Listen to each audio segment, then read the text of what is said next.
Yeah, before I moved to Pretoria, I was 5 when I moved. I already knew what sex was.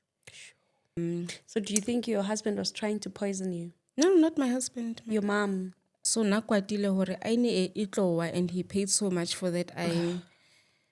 I hit me. My mom just. I remember I kneeled and I held my mom's gown. I Help pulled her, Mama, me. help me. She just looked at me like, and then she moved. Introduce to you the new kid on the block. Mel Lavi is a new skincare range that recently launched. It is for face and for body. We deal with hyperpigmentation, anti-aging, wrinkles, natural glow. We also deal with dark inner areas. We target dark inner thighs, dark armpits, dark neck, dark elbows, dark knees, you name it. We also have a shaving combo. This shaving combo deals with ingrowns and shaving bumps. Both men and women can use this good quality product shaving range. We've got good actives in our product from glycolic acid, hyaluronic acid, kojic acid, and many more. You can contact us on the WhatsApp number that is popping on the screen, or you can reach out to us on all our social media platforms. We are here for all your skin needs. Hi everyone, welcome to O Narrative Podcast by myself, Promise Makunyaneda's podcast. It's about marriage and family dynamics. You know, if you'd like to be a guest on our podcast, you need to write to us on the email address that is popping on the screen. Do not forget to put your number, preferably your WhatsApp number, so that we can contact you once we vet your story. Guys, we do have a sister podcast on the very same channel. It's called The Working Wife, The Working Woman podcast.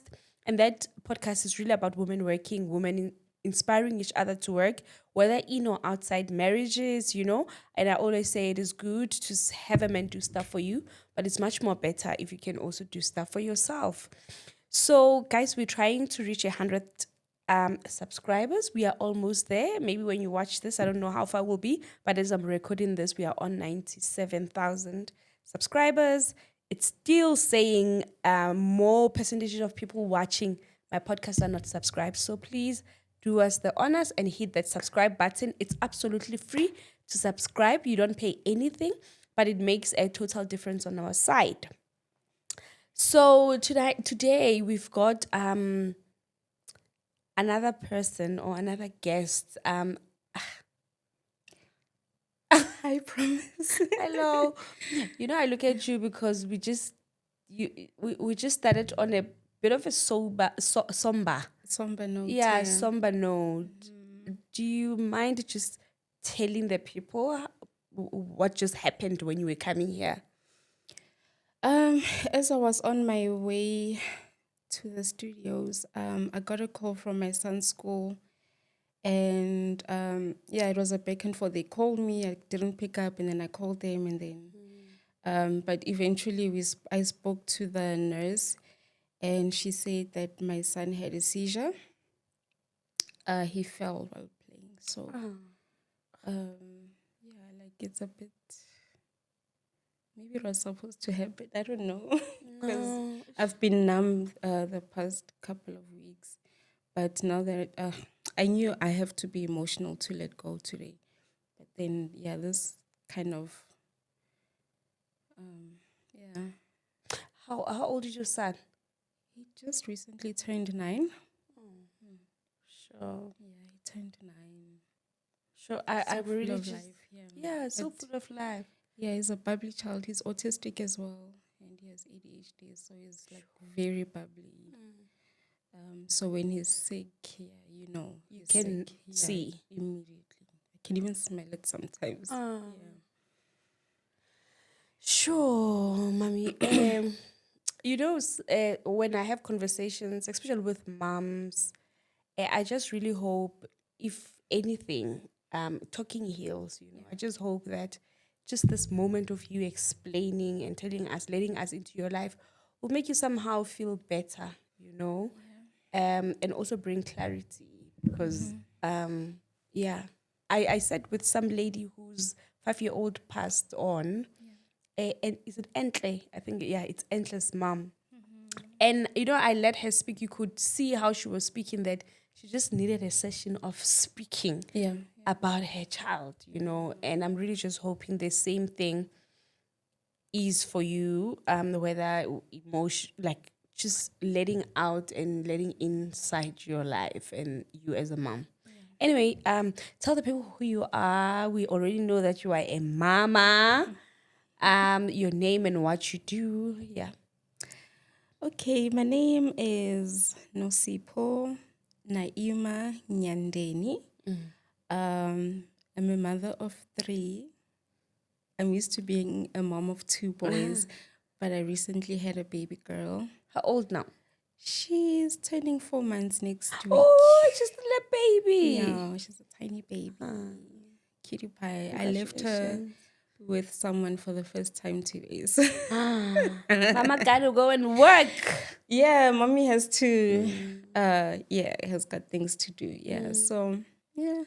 And also, because of how my life is going, Yeah. I'm a virtual assistant. I am an AI specialist, sort of like I train AI. I transcribe, which is fast getting out of fashion because of AI.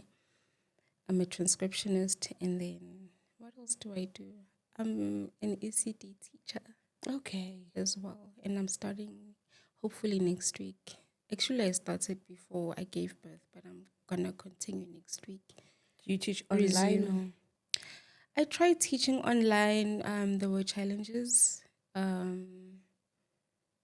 which we might get into. Yeah. But yeah, I just told the lady that I'm working with, she's a friend. I just told her that, look, you need a teacher. I have a teaching certificate. It's not SACE, but it's a TEFL certificate. I've got all these other certificates that have to do with transcription. What else? I've got a lot of certificates. Virtual assistant, AI. Let me work for you and gain that teaching experience so that should an opportunity open up for online teaching or going overseas or whatever it is, I have that experience. Yeah. Would you go overseas if you get an opportunity? Yeah, I'm taking my kids, I'm going. Are you going with your kids? Yeah, why should I leave them? Show mommy. I promise. How did you grow up? Don't you have parents, family? I do.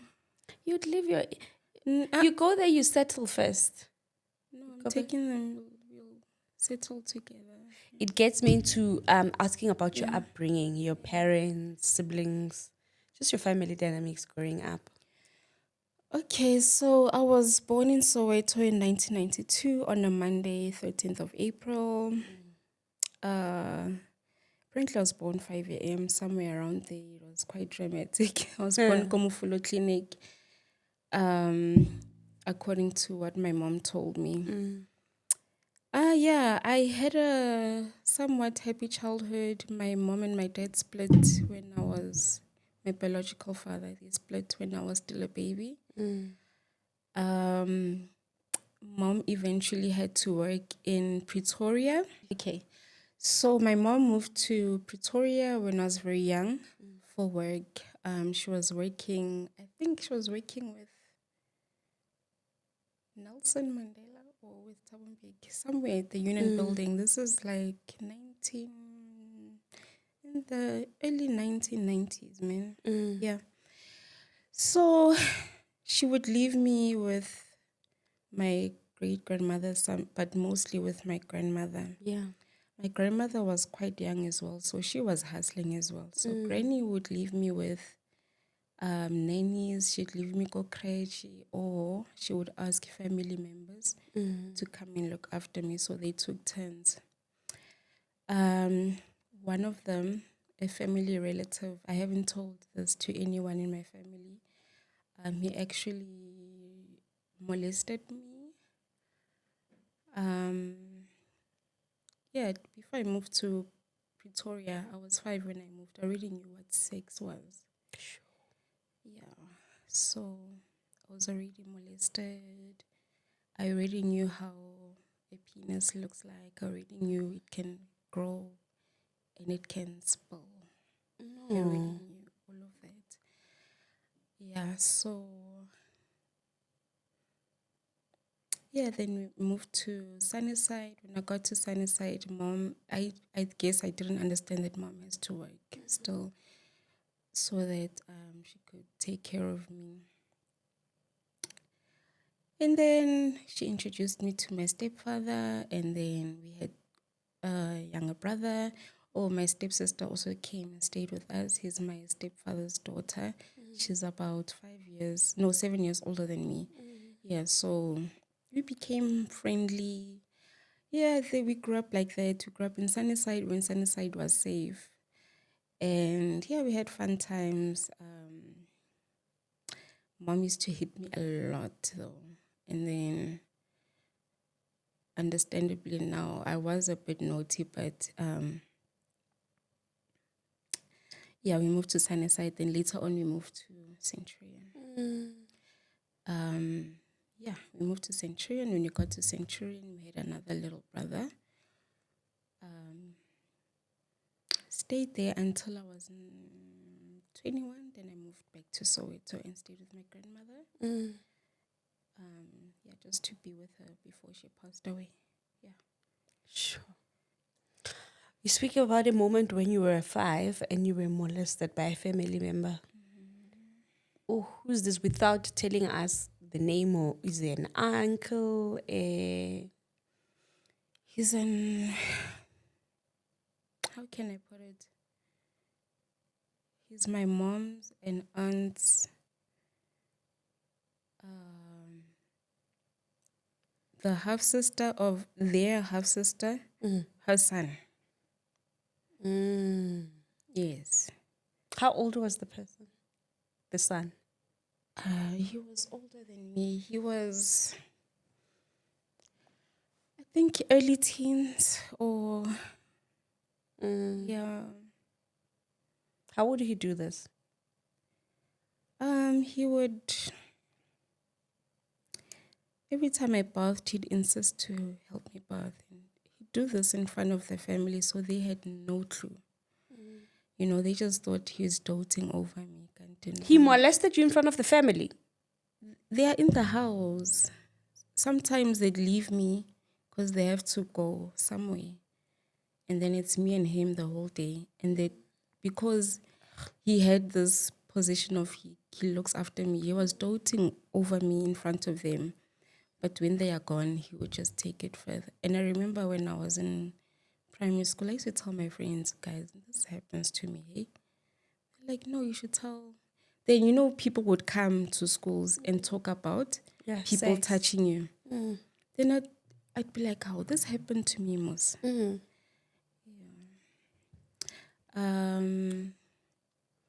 Yeah, so I couldn't tell my parents. My mom was that type of person. If you tell her something, Mom, I'm sick, you're faking it. If it was me, Mom, my back is sore. No, you're faking it. You just want attention. Mom, can I go to my friend's house? No, you can't. Can I go play? No, you can't. Like, you know, she was, not that she was strict. I think she just didn't understand me, you know. So I didn't tell her. And I was that type of child. I think I was anxious from a young age. I used to lose like uniform. I used to lose money. She'd think I stole it or gave it like willingly to my friends. I used to get beat up for losing, you know, uniform. That affected me a lot. Yeah. A lot. That affected me a lot. I think that's when I started having a low self-esteem. Remember now, I haven't told her that this thing has been happening. And it happened until I was a preteen, when I was able to say, no, you can't. Like, he'd say, no, when are you going to visit? I'll be like, no, I don't want to visit. Then he'd say, why? I'm like, you know why? And then he stopped. Yeah, so, yeah, I'm 33 and they still don't know. Like, I'm scared they're going to say I'm lying. At some point, my mom and my aunt and the stepsister. They had a rift for many years over, family stuff.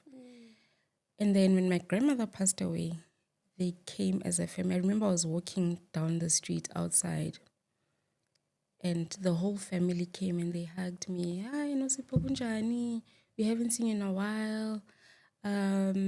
Oh, you're Muslim now. So faga. I'm like, yeah, I'm a Muslim. Just catching up. He was standing there. In my head, I'm thinking he knows what he did. He remembers He very knows well. what he did. And then he greeted me like, and then they were like, why don't you come? Then I was like, yo, I have to go. My friends are in the house. They were asking him, why don't you come and greet her as well? He came again last year. They were mending things. My aunt, my mom, and them, they were mending things. I don't know. He came. I remember I saw him sitting on the sofa, and I'm thinking, yo, unalumukaba no, and aparadi leather jacket, and he looks happy. I'm like, yeah, this guy looks so happy, And I just sat on the sofa and I was quiet, kapiri onesie, and I'm like, hey, why are you quiet? Are you always quiet? You've always been. I'm like, yeah, I don't have anything to say. And he was just sitting there trying to make conversation. You know that sound, yeah, in your ears when people are just talking. And then I was just looking down, and then I would look at him. Then I'd look down and I'd be like, yo, if I tell them what he did to me now that they've reconnected, but Lori, I'm trying to cause a rift. After you've seen that they're coming because together. I'm a liar, which is something I've been accused of since I was a child. So, yeah. Sure. Yeah. Yeah. How long did he do this for? I don't. He did it when I was young. Obviously, when you're 5, your brain hasn't really developed much. The reason why I remember it's 5 years, it's when I moved to Sunnyside. So it's the change of scenery, I get. But it happened maybe at my earliest memory, maybe it was like 4 years. Could have been early. I don't know. Sure. Ne? Yeah. Is that why when you say that you're going to get a job, you're gonna move with your kids? Is it maybe It's part of that? It's the whole That you don't situation. want to leave your kids, I don't yeah. want to leave my kids with my. It's not that my family kiabanyatsa or they've taught me hore like I just deal with things on my own. I hear you. Yeah. So you grow up. I can't go to my mom and say, Mom, this guy broke my heart. Or I remember even when I had my first period, I think I had an anxiety attack because I was like, how am I gonna tell her? Is she gonna say I slept with someone? That's why I'm bleeding. Like I didn't, Then when I told her, she was like, no, it's normal. You're gonna bleed. It was shocking when she reacted that way. But yeah, anyway, that's mom is not someone I can talk to. No, yeah. It's not your safe space. No. So then you grow up. You let's speak about your first marriage. You going into marriage. Did you have your kids in the marriage? Yeah. Your first kids in the marriage. Yeah. So okay, I grew up in Centurion. When we moved to Centurion, I was in a private school called Prestige College. You might know it. It's in Hammanskraal, Prestige College. Yeah.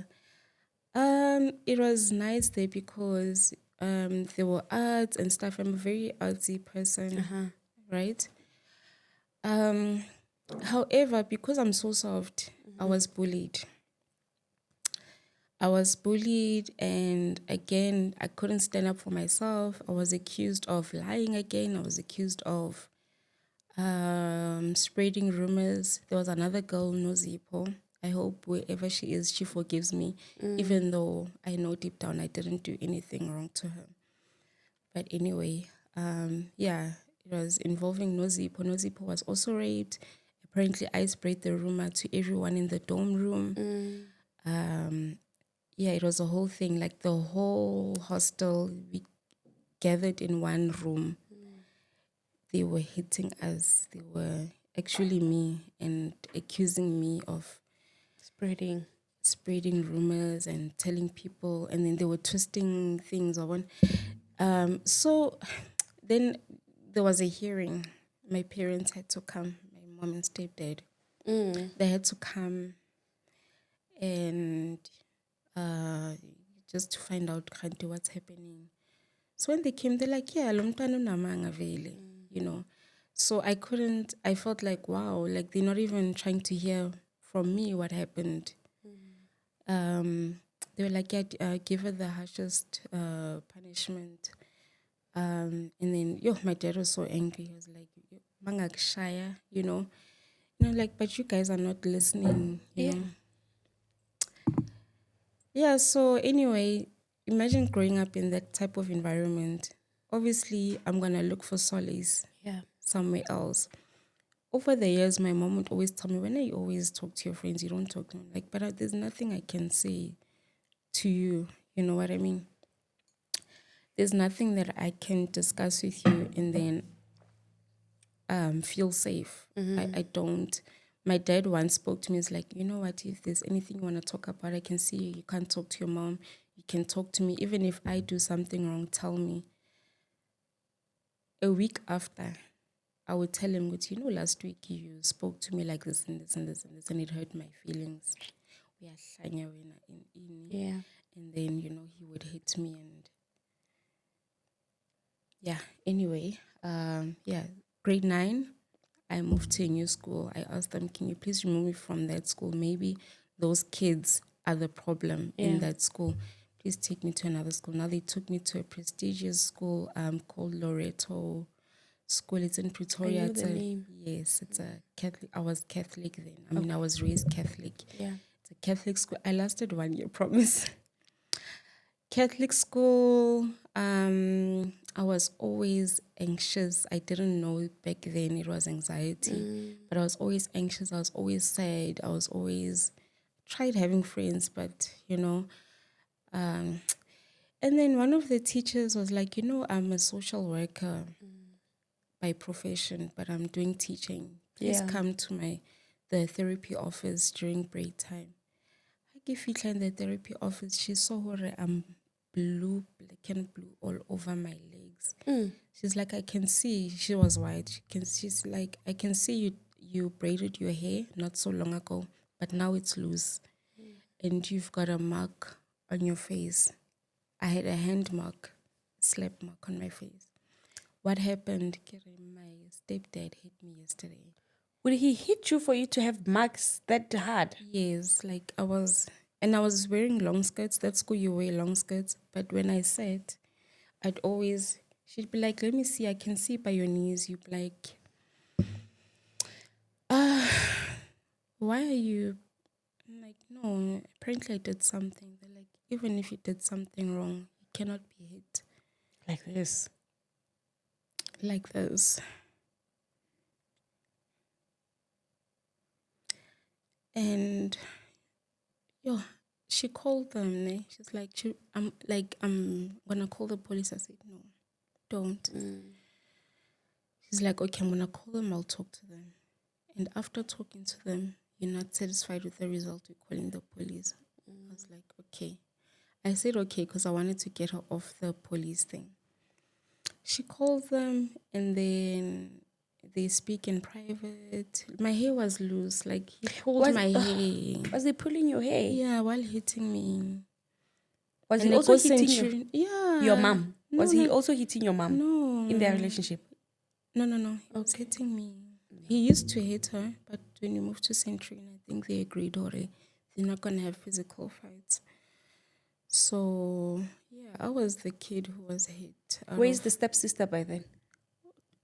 Boarding school. And then she stayed with us when she was doing her varsity. She has her own story to tell. I think she should come. She has her own story to tell. Think Sure. Yeah, so anyway, but she never got hit. I think she got hit maybe once. Yeah. Anyway, the reason why he hates me is because non pity pity. You know, like when you're ironing and then finally washing and then there's a little brother, you see your little brother, you're like, hi, there's TV on. I mean, you're a child. So I was ironing. Apparently, I put the iron very close to the edge. So nakwatile hore aine e itlowa, and he paid so much for that iron. I hit me. My mom just I remember I kneeled and I held my mom's gown. I Help pulled her, Mama, me. help me. She just looked at me like, and then she moved.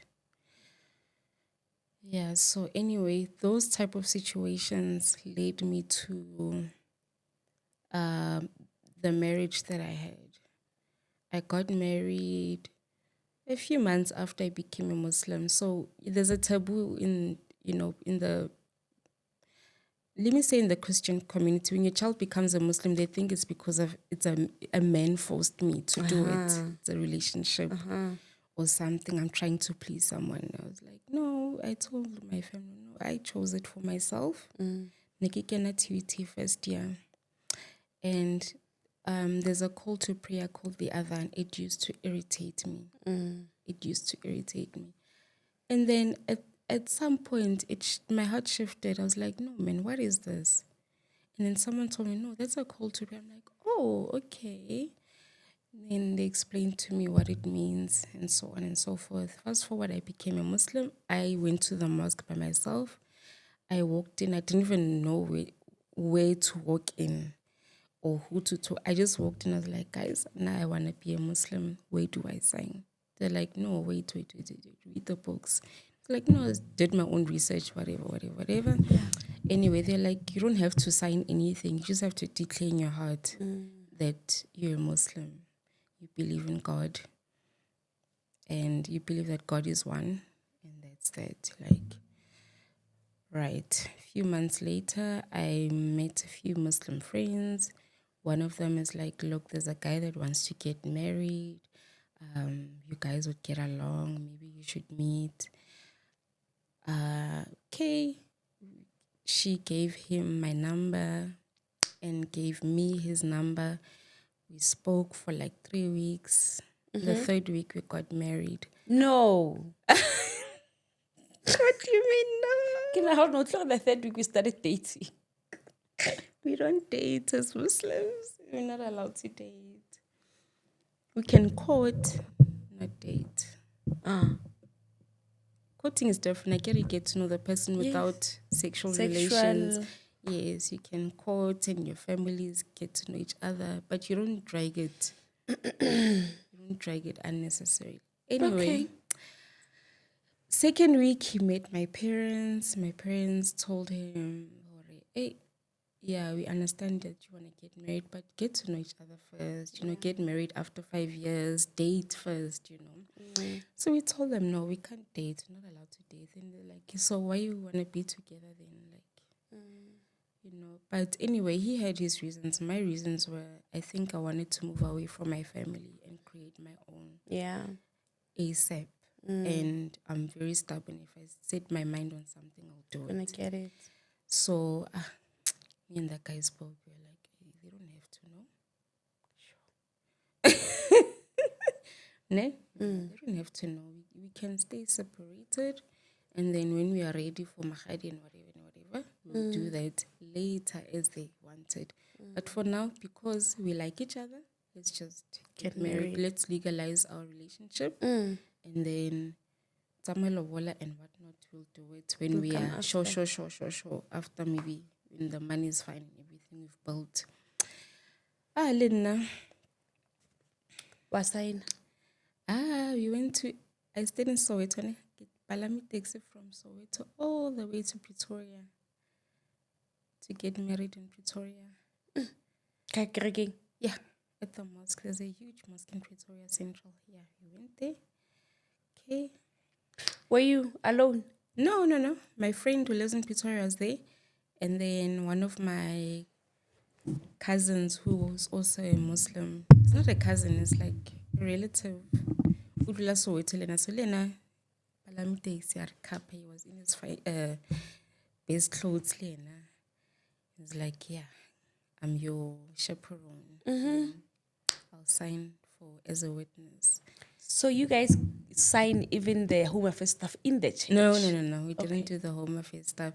But at that time, it was, even that certificate from the mosque, it was recognized as a marriage, an Islamic marriage. It's just that the law they didn't sign in the law yet, but it was recognized, right? Again, Mugeli falls pregnant a month after. Yeah. Fell pregnant with my first son.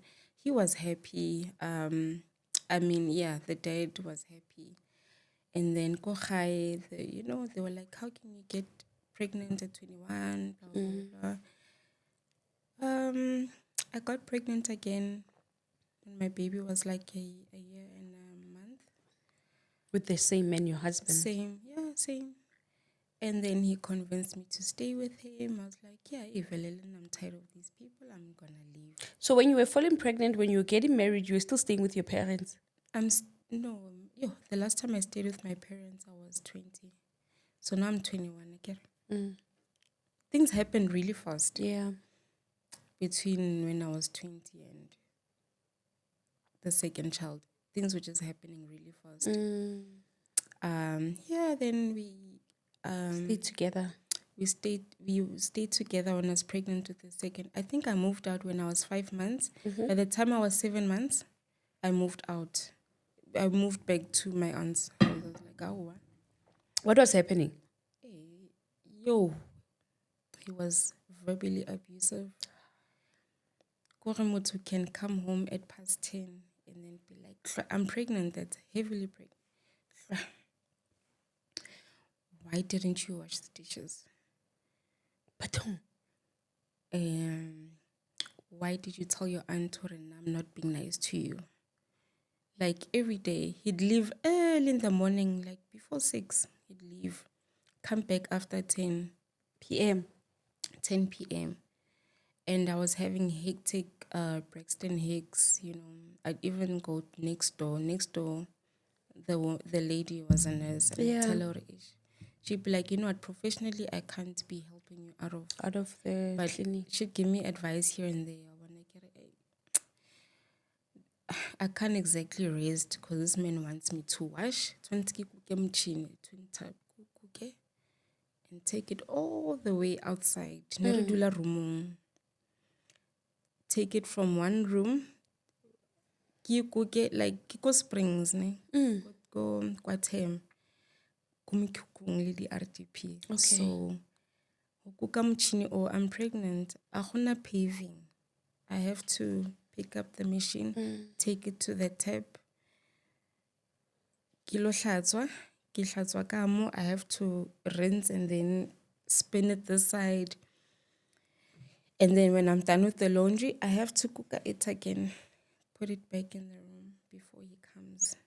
Because should he come and find the machine, he's going to talk and be like, why is the machine outside? What culture is he? He's a mix of Ndebele and Zulu. Okay. But I think he identifies more as a Zulu. Right. And he was a Muslim? Yes. Right.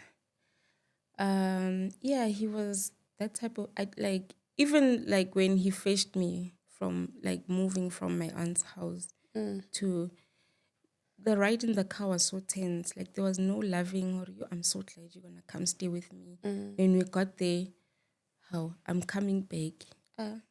He disappeared. He went to the mall. I didn't feel welcome. I had to be the one to be like, okay, where do I put my things? One. It's full of his things. I'm like, where do I put my things? Like I felt so out of place, My first son was already 1 year, turning 2. So I just sat with him and cuddled with him, and then we just have to wait for your dad and see what we're gonna do.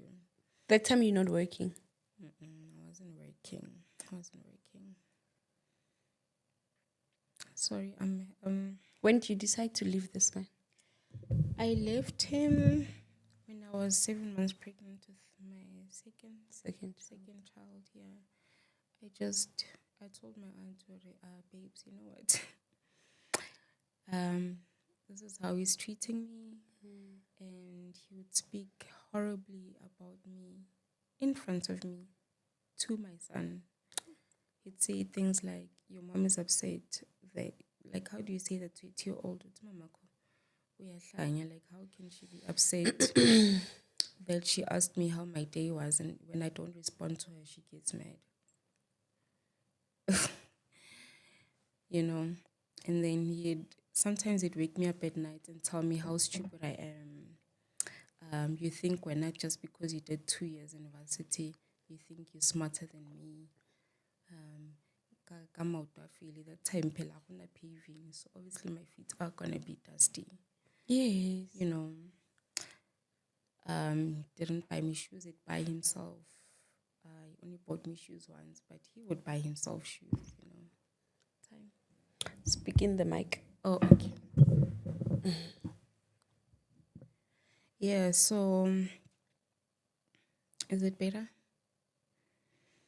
Yeah, so He told your aunt that I'm done. yeah, when he speak to me like, and that broke me, you know, that breaks your confidence. Yeah. When someone tells you, "Wena, you think you're better, you are nothing." Sure. You know. And then he'd laugh while speaking. Like, you know how, you know, when you're watching a movie, Evil. there's a villain, and that villain is like, ha ha ha ha ha ha ha. You think you better, you know, like, he turned me down so much. Okay, Yeah. we did couples counseling and everything, but it came to a point I was like, no, I'm taking my pregnant belly and my child and my things. I'm going back. I'm gonna be a return soldier. I went back to my aunt's house. That night, I had to go to the clinic because I thought I'm in labor from the stress. Yeah. You know, he'd call me and say, "Wena ungifakela amehlo emphakathini, bathi wena upakile la imini wapakisha wathatha into zakho, idrama ingaka. You even took my nail clipper and my towel." Like, why would I do? And obviously, like, And I would be like, why? Why would I take your nail clipper and your towel. and your towel? I have my own things. I came with my own towels. I took the towels I came with. Why would I take yours? So fine, you live with this man. Yeah. You live with this man. You give birth. You raise the child alone. Yeah. You get in the second marriage. That's what no one knows about the second marriage. What do you mean? The first one you got married without your parents' knowledge. The Yeah, but second they one, found out. They found out eventually. They found out when my Yes. first child Was was born. When he was a So- couple of months, right? They got angry. They got angry, and I think when I was pregnant with the second one, before I left, Yeah. there was an incident at home where my mom offered to pour me cold drink. Yeah, but my mom never offers to do like ke go tshelle cold drink, no. So something was like, no man, this is off. When the cold drink came, it didn't have acid. And I'm like, you must remember my grandmother before she passed away. She was someone on a bed swash. You know the six-so juice. Only this concentrated juice called six-so. So I saw it in the cupboard. So the cold drink tasted more like the six-so than the Coke. Yeah. So that also caused trust issues, you know. So I'm like, you know, I'd rather go back to that situation than to stay with this guy. Anyway, So do you think your husband was trying to poison you? no, not my husband. Your mom? I don't think poison. Maybe she was trying to. About your baby? I don't know. Promise. I was 24, unemployed, pregnant with my second child. And she'd say things like, "Is it okay if I don't look at you?" Sorry. Why? I'm nervous. She'd say things like, "Khona manje sondla umama na 24, bantwana bethu." I understand she was angry that she had to, her and my aunt had to look after me, Yeah. you know. But sometimes certain things, when they say it in a certain way, they're very hurtful. Yeah. So that incident happened with the cold drink. But anyway, I let it go.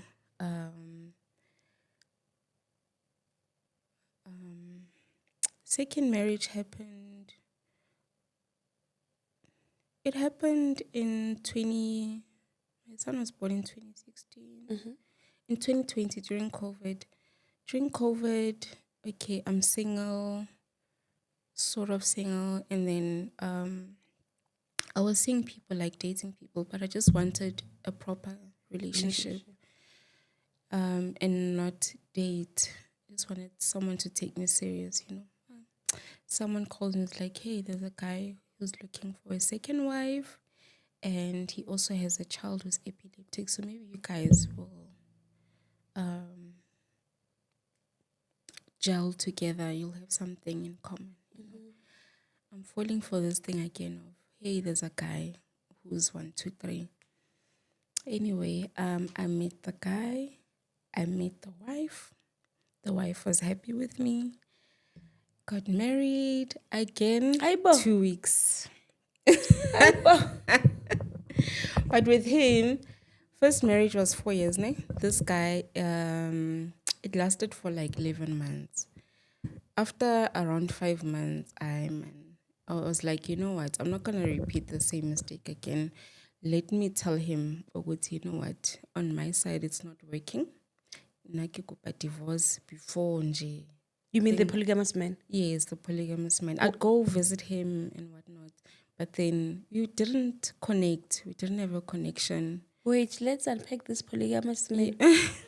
He has a wife. He has a wife. How long has he been married for with his wife? Many years. Many years. Yeah. How old are they? Are they older? Yeah. They're an older generation. Yes. Then you come in the relationship. You meet the wife. The wife says... I meet the wife. I meet the kids. There's like, you are joining our family. So now you haven't dated this man prior to... It was just there's somebody, then you met that person, and then now you went to the wife. We'd speak on the phone for like a week, and then he'd say, you know what, we can't keep speaking on the phone because it might lead to premarital sex. Okay. So, like if you really like me, let's get married. Hey, is he also Muslim? Muslim as well, yeah. The wife is also a Muslim. Yeah, I mean, that marriage was wonderful, to be honest. Me and the wife got along. We'd make breakfast. The strange thing is that when I visited, she would be there sometimes in another room.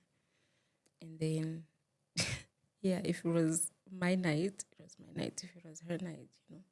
And then in the morning, same house? Yeah. The men had like room ya mamncane and room ya mamkhulu. Okay. And then, in the morning we'd make breakfast. While making breakfast, we'd gossip about him, you know, just... We didn't go into detail about personal things on both ends, but we'll just joke, and she'd tell me about him, how they met, you know, the early relationship, and she'd ask me if I'm happy, and then, we'd cook together. It was a lovely relationship. It's just that me and the guy didn't really have a connection. What was the problem? We didn't communicate, and at some point, him and the wife divorced while we were together, me and him. So I told him, I didn't sign up for you alone. I must handle things alone. I'm going through a lot. I can't. I signed up for second marriage because I just wanted my own space and someone to have their own space, and then, you know, take turns. Like, I want my own space. I want to study and so on. 2020, I was registered in UNISA as well. I was studying as well. Yeah, so I was like, that's gonna work for me. I don't wanna face someone. Yeah. Yeah. Anyway, that year, that's when my son was diagnosed with autism. Which son? This the one who's epileptic. Okay, the second son was diagnosed with epilepsy when he was 1 year old. So he's been having seizures since he was 3 months old. By the time when he was 6 months old, I had been working for 3 months. By the time he was 6, 7 months, I had to leave work because he kept on having seizures like every day. I had to take him to the hospital. Yeah, so that was quite tough. Yeah. Then when he was 4 years old, he had seizures like back to back, back to back. Took him to the hospital. When they tried to give him an injection or do blood tests, he would fight. Autistic people can be so violent when they're having a meltdown and they don't realize it. So we all didn't know at that time, but the doctors were saying, you know what, we're suspecting he has autism. And yeah, so he was diagnosed with autism and ADHD. And then during that time when he was diagnosed, because of the seizures he was having, he was almost taken by the social workers. Because they said they suspected neglect. And I was like, I'm not neglecting him. Actually, like, I had to leave work to look after him. When he's having a seizure, I'm the one who's taking him to the hospital. The dad never, like, why? I came to a point where I don't tell him anymore that. The first husband. Yeah. The father of the boys, I don't tell him what I know. Because he won't come. Yeah. Yeah, so I think that's another reason why I got married. I needed a partner. Yeah, but it didn't work out, and it's okay. Yeah, Even the second marriage, you called it off. You didn't even prolong it, Yona. no, that one, it was like 11 months, and I just asked him, look, let's just, we meet in social gatherings and greet each other, and then the wife would be there, and then we'd skinner like all times. But yeah, other than that, yeah, that one was like amicable split. Yeah. So did you guys sign in the church and have a whole wedding in the church, even with the polygamous man? Yeah. Sure. But I don't know where the certificate is, so I don't think it even went anyway. Yeah. Do you have kids with the polygamous man? No. Yeah. How does your last born now come about? My last born, my last born, I met someone. Now he's different, ne? He's not a Muslim. And I was going through a lot. Like, they were saying, babes, your time is up. You need to move out. You've got 2 kids. And you've been staying Kohai for many years. You're not even working. And I tell him, like, I can't work because who's going to take him to the hospital? And when he's sick, it's not like the next day I can go back to work. Someone has to look after him. Yeah. For at least 2 weeks. So, but anyway, Kohai, they were like, babes, you need to leave. And then a lot of things were said. By who? By my mom, by my aunt, and there's another granny. A lot of things were said.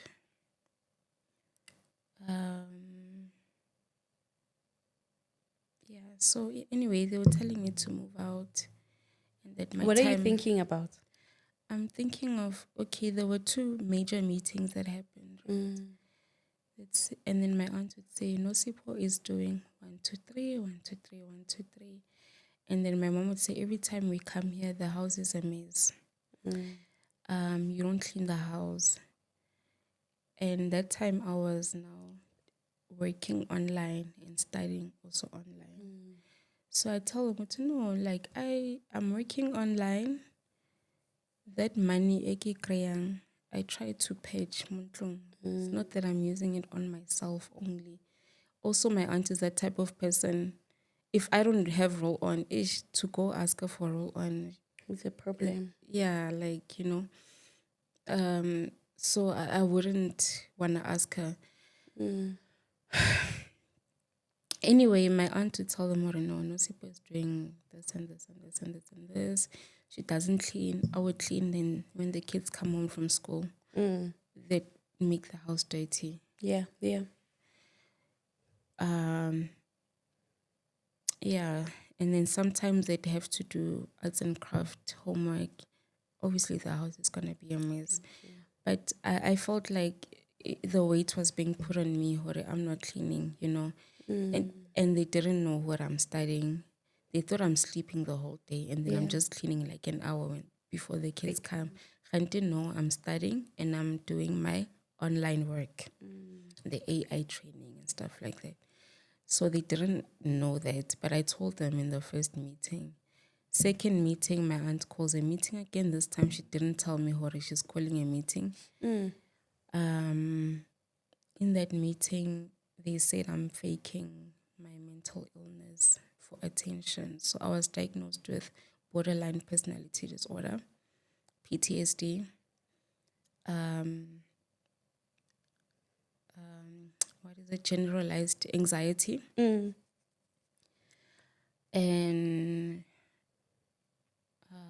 NPD, which is narcissistic personality disorder caused by the trauma that I've been through. And last year I went through social workers, occupational therapy, psychiatry. Sure. Yeah, and then like every month, new diagnosis. They take up my medication every month. Sure. And imagine I can't tell my mom. I tell my aunt or auntie I'm going to a psychiatrist. Oh, is it for your son? No, it's for me. And then she'd be like, oh, okay, Then I can't tell her because the reaction wasn't Pleasant. yeah, something like that. And also, like, I can't expect that from other people. Yeah. Yeah. So the second meeting, they told me, oh, I'm a liar. I'm lying about my condition. I'm telling psychiatrists lies about my life, and I was secretly pregnant at that time. So after the first meeting is when I met baby daddy, number 2. Yeah. We met. He swept me off my feet. Is he also, he's not Muslim? He's not a Muslim. So in my head, because of I've been hurt by a Muslim man, and I'm hearing stories about other Muslim men, I was like, I don't want a Muslim anymore. So this guy comes, Sawubona Mama. That's Sawubona Mama swept me off my feet. Yeah, like with him, like everything was just so perfect. When he spoke Zulu, I was like, oh my God. Marry me now. And I thought he was an honest man. He told me he has a wife. Yeah. And I was like, great. This is perfect, I don't need anything serious. And then he asked me, like, if you fall pregnant, what's going to happen? Okay, the Muslim community are going to come at me with the story, but guys, I'm sorry. Yeah, so anyway, when I found out that I'm pregnant, he was not pleased. He wanted me to abort. Yeah. Now I'm dealing with this. I can't tell my family I'm pregnant. Yes, but anyway, I kept the pregnancy, and after I gave birth, he accepted that, okay, the baby's here now, so it's okay. Like, we are amicable. I actually saw him this morning. Who? I see him every day. Okay. We live on the same street. Oh my gosh. Yesterday I bumped into him, I think with one of the wives. I think. He has 2 wives? He has 2 wives. I only found out about the second wife when I got pregnant. He told me at that time, no, you can't be pregnant because my wives will not be happy about it. Where do you guys see each other? Where did you guys see each other? Where did you, because you're in the same street and then he's staying with his wives? No, he's not staying with his wife. Okay. Oh, one uhlala emakhaya, the other one is in Pretoria, as far as I know. Oh my gosh. It's those men, mom nagwethu, kim nagwethu, yes. Kibo dula so albo. So yeah, but him and I are amicable. So yesterday, in the morning, I saw him with a woman, right? Yeah. So I sent him a voice note later in the evening. Ke re, hey, when in the morning, phela ke go bone o tsamaye ke mnaxi ke mnakwethu or ke mang a tsheya. Today when I saw him again, I'm like, yesterday's question is still pending. Is that one of the Max. wives? And he loved, like, that's the relationship we have now. Yeah. Does he I don't support the allow child? him. Yes, he does.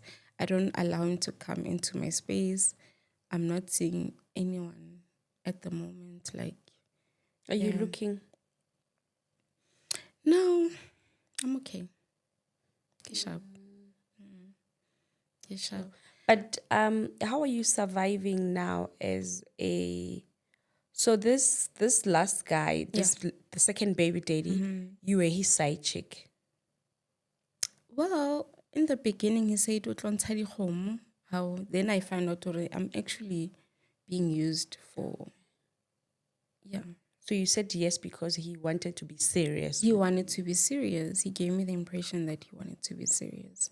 So when I realized that he's not as serious as I thought that he is, yeah, that really broke me. But then, yeah, I quickly healed from that. Yeah. Yeah. But then And I also told him as well. that no, we can't. No. I told him just before giving birth, because he called me. He's like, I really loved you. I'm like, no, that wasn't love. You got what you wanted, and it's okay. Like, you broke my heart, and it's okay. It's fine. Do you guys have a girl child? Yes. Yeah. Does he have a relationship with the child? Does he come to see the child? He doesn't come to see the child. He just sends money. Yeah. Yeah. If I bump into him and I'm holding the child, then I'll stop and say, yeah, here she is. Yeah, like, I'm not snacks with him. Like, we don't have a bitter relationship. Yeah. So in closing, Nosipho, where you are currently with the kids, what's happening as we are wrapping up?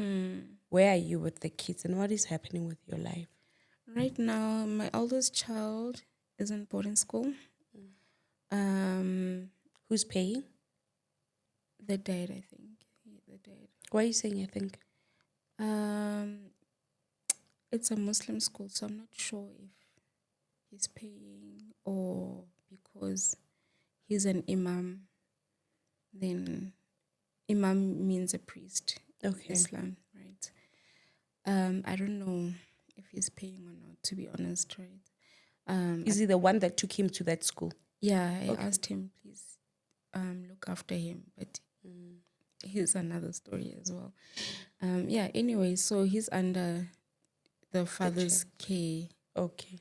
Right? Okay. The second one, yeah, the one who just had a seizure today, he stays with me, right? I still take him to his appointments. Tomorrow he's having another appointment. And then the baby as well stays with me. So it's just the three of us. And then my first son during the holidays, he comes and visits. And then, yeah. How old is your first son? He's 11. So they're 2 years apart. Sure. Yeah. They're 2 years apart. But how are you? How are you?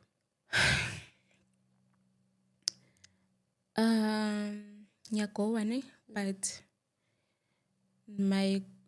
I'm still depressed and I'm still trying to understand my diagnosis, and I'm staying in a place where I'm paying, the rent is a lot, right? My mom offered so many times that I should go stay at my late great grandmother's house, go garage. Yeah. And when I think about it, I get anxious because of what I went through in the first family house. And that first family house is like go next door. So I moved to a room, go next door, like, an apartment, go next door. So I'd rather struggle in that little room with my kids than to go live in another family home. Yeah. family homes have you know what I mean. Ukithila. So okay, sorry, I'm almost done. And then yeah, my friends tell me, oh, like you're glowing, bruh. Yeah, you are glowing. For a person, going. You are glowing, but again, Karen, no, man, give Vaseline and prayers. Okay. We Like believe you. I can't even afford facial stuff that I was using, you know, but I believe it's just the content. Oh, Sorry. my That's goodness. fine. The contentment that I'm feeling, and that for the first time in my life, I'm standing up for myself. Yeah. And yes, if I go to that other family house, maybe I won't, maybe, I don't know, maybe I won't parent, but I'm going to pay in other ways. In other ways. And it's going to kill me. Oh. And no, yeah, so I'm okay, promise. Yeah. I'm okay. Well, I forgot to take my pulse this morning, so that's why I'm a bit hazy. Depression. But yeah, I'm taking it one day at a time. I'm doing okay. Like I'm not reporting to anyone. Or yeah, like Sure. yeah, And let's close with your diagnosis. So yeah. you've got general anxiety, General anxiety. Yeah, like I'm always anxious. narcissistic personality disorder. So what that means is like from the outside, a person can think that I talk about myself too much or I make things about me a lot. Can't you know? That's just how I communicate or how I bond with people. And also, it's sort of like a default trauma. Like instead of, I don't know how to ask I don't know how the next person feels because like I'll just listen, but I won't go deep into. I hear you. Yeah. And then borderline personality disorder, people confuse it with bipolar. It's not bipolar. But I'm like a huge people pleaser. Like if I can't please people, I get so nervous. That's why I got nervous. You know, with me moving out and moving into this new family house, I'd be in my head. I'd be pleasing other people. Yeah. Yeah. You know, I'd be making them, and now it's gonna restrict me. I almost considered it. I almost did. Sure. Yeah. And then I've got major depressive. That's the biggest one. I almost got admitted after giving birth. Because I got Depression, do you feel sad? How do you feel when you're depressed? There's the normal depression where you feel sad and then, you know, in a few days it's gone. And you feel like defeated and whatnot. Major depressive disorder is chronic depression. Nothing, like I have to work hard to feel happy. Sure. Or to feel not even happy, like content, like just to feel okay. I have to work really, really, really hard every day, every single day. I was first diagnosed when I was 19, and then we had to. I stopped because they were like, you're still crying. Yeah, you know, sakhala namanje. Kanti why are we paying the psychologist? There's meat in the fridge. Why are you depressed? You remember those memes? Must we give you a bigger piece? Just now you're gonna tell us what No, that's where I get depression. raw Depressed. trigger. Anyway, in that camera, speak to moms that are struggling with mental health issues. And they still have to wake up, fend for their kids, and raise their kids alone. Well, just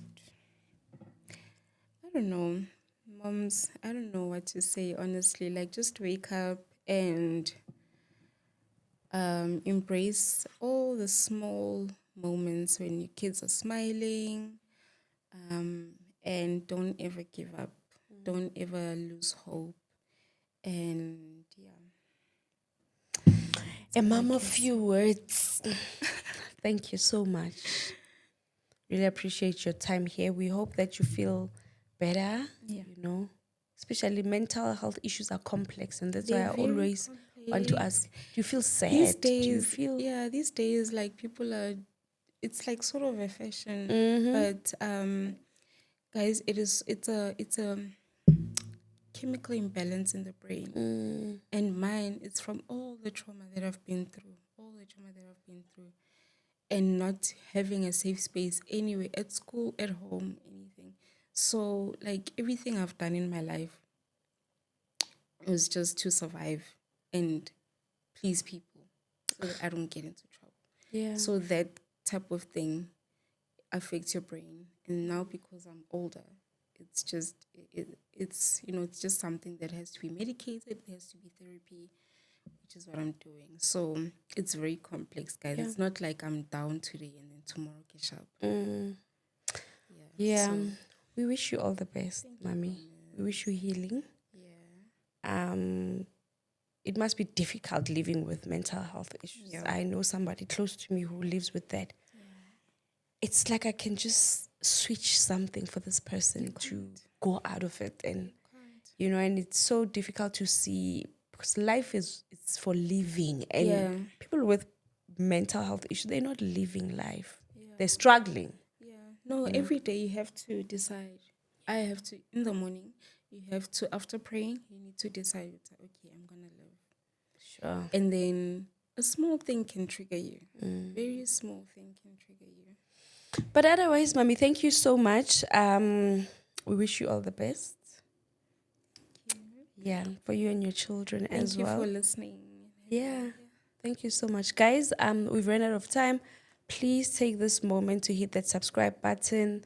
If you are a mom, single mom, um, struggling, in the comment section, just leave words of encouragement to her, or just build a little community in the comment section. Speak if you have to connect with each other, because life itself, it's too much. So imagine if you've got just even extra loads and mental health issues. I can only imagine.